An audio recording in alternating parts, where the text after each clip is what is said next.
नमस्ते साथीहरु, यदि तपाईहरु युट्युबमा नयाँ हुनुहुन्छ वा युट्युबमा लागेर केही गर्ने सोचाइमा हुनुहुन्छ भने यो भिडियो स्पेशली तपाईको लागि हुनेछ। युट्युबबाट पैसा कमाएर तपाई आफ्नो जीविकोपार्जन गर्ने सोच्दै हुनुहुन्छ भने यो भिडियो स्पेशली तपाईको लागि हो। सन् 2018 पछि युट्युबले एकदमै ठूलो चमत्कारिक परिवर्तन गर्दैछ आफ्नो YPP अर्थात युट्युब पार्टनर प्रोग्राममा। त्यो भनेको हाम्रो मोनेटाइजबाट आउने प्रमुख स्रोत नै हो। त्यसमा चाहिँ ठूलो परिवर्तन गरेको छ। आउनुहोस् के परिवर्तन गरेको छ यो भिडियोमा डिटेल भन्ने प्रयास गर्नेछु र यसले कसलाई प्रभाव पार्नेछ, के गर्नुपर्छ, यसका समाधानका उपायहरू के हुन सक्छन् यो बारेमा पनि जानकारी दिने प्रयास गर्नेछु। अन्त्यसम्म जोडिनु होला र नबुझेको कुरा कमेन्ट बक्समा सोध्न पनि सक्नुहुनेछ। सन् 2018 सम्ममा युट्युबमा मोनेटाइज गर्नु भनेको धेरै ठूलो समस्या थिएन, तर त्यसपछि धेरै युट्युबरहरू जन्मिए भन्ने सोचेर युट्युबले परिवर्तन गर्यो।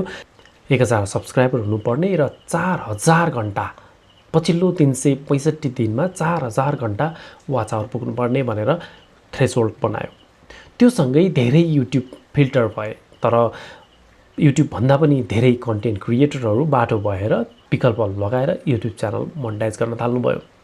अहिले युट्युबले त्यही नियमलाई सन् 2027 को फेब्रुअरी 1 सम्म मात्रै अथवा भनौं सन् 2027 जनवरीको अन्त्यसम्म मात्रै लागू गर्ने भएको छ। त्यसपछि भने युट्युबमा च्यानल मोनेटाइज गर्नु अझ कठिन हुनेवाला छ।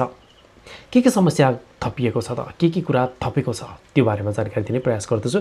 सामान्यतया हामीलाई एकदमै समस्या लागेको 4000 घण्टा वाच आवर पुर्याउनु ठूलो समस्या थियो। त्यो समस्या नै रहेको बेलामा त्यो ठ्याक्कै डबल बनाएको छ, अर्थात 8000 घण्टा वाच आवर पुग्नुपर्ने भएको छ। सामान्य कन्टेन्ट क्रिएटरको लागि यो ठूलो समस्या हो। त्यतिले मात्र पुग्दैन। अनि यदि सर्ट्सबाट तपाई मोनेटाइज गर्ने सोच्दै हुनुहुन्छ भने सर्ट्स भ्युजमा पनि पछिल्लो 90 दिनमा 10 मिलियन सर्ट्स भ्युजले हुने कुरालाई त्यसलाई पनि दोब्बर्ने बनाएको छ। त्यो पनि 20 मिलियन सर्ट्स भ्युज पुग्नुपर्ने बनाएको छ।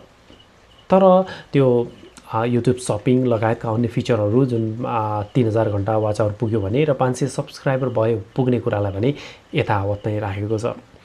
तपाईको मनमा एउटा प्रश्न हुन सक्छ, यदि मेरो च्यानल मोनेटाइज त भयो तर मेरो च्यानलमा 8000 घण्टा वाच आवरै पुग्दैन, के हुन सक्छ? नआत्तिनुस्, तपाईको च्यानल केही पनि हुँदैन, सेफ छ। तर तपाईको च्यानल एक्टिभ हुनुपर्छ। कुनै पुरानो भिडियोहरूलाई नै अहिले पनि चलिरहेको छ भने तपाईलाई त्यो भने समस्या हुन सक्छ। त्यो भने तपाईले विचार गर्नुपर्ने हुन्छ। यदि तपाई नयाँ च्यानल खोज्दै हुनुहुन्छ भने धेरै विकल्पहरू प्रयोग गर्नुपर्ने हुन्छ। तपाईले लङ फर्मेटको भिडियो नै बनाउने प्रयास गर्नुपर्ने हुन्छ। जतिसक्दो लामो बनाउनुपर्छ र लामो बनाउँदैमा पनि भएन, अडियन्सहरू तपाईको भिडियोमा अडिएर बस्नु पनि पर्ने हुन्छ। विभिन्न पोडकास्टहरू बनाउने अथवा भनौं कुनै इन्टरभ्यु टाइपको सेगमेन्ट बनाउने वा लाइभ बस्ने विकल्प उत्कृष्ट रहेको पनि विश्लेषकहरूले बताएका छन्। अब त्यो युट्युबले कसरी लिन्छ, यो एकदमै एआई जेनेरेटेड कन्टेन्टहरूको लागि फिल्टर गर्नको लागि रियुज कन्टेन्ट भयो भनेर यो गरिरहेको छ। त्यसबाट तपाई बच्नुहोस् र यदि तपाई हैन म लाग्छु युट्युबमा नै लाग्छु भन्नुभयो भने यो तपाईको लागि ठूलो समस्या नहुन सक्छ, तर फाटफुट पार्ट टाइम जस्तै गर्नुभएको थियो भने ठूलो समस्या हुनेछ। यो भिडियो तपाईलाई कस्तो लाग्यो, नबुझेको कुराहरू कमेन्ट गर्न सक्नुहुनेछ। यस्तै अन्य जानकारीहरू तपाईलाई पस्किरहनेछु। ज्ञान केन्द्र फलो गर्न सक्नुहुनेछ।